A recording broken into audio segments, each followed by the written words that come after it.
Empini yothando lapho kwasala khona izinhliziyo ezakhetha ukuthanda nokukhathalela ngaphandle kokuzithanda nokuzikhathalela.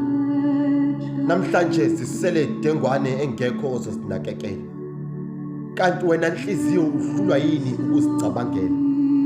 Ngokuba inhliziyo yisula sokuqala uma kuthathwa izinqumo zothando.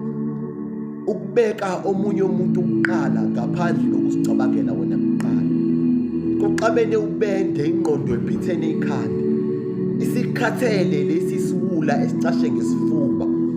Esiphuka mihla namalanga yize sicashe ngezindonga zesifuba. Imizwa igijima yaziphuka. Lokhu yehla yenyuka ithumela imiyalezo ngokudideka. Njalo uthando olusha nezithembiso zokuthi soze lwasha. Asha angqonqa aphela amathemba othando nemfudumalo. Kwasala inhliziyo ifa ngamakhaza. Ingumtshingo ubethwa ngubani? Ngubani obethe inhliziyo isoze yephuka? Inkulu impi ephakathi kothando nengqondo. Kongaphakela kwayo inhliziyo ike yathanda yize uthando selayihlamuka kuyo selwamuka. Itshe selomele inhlaba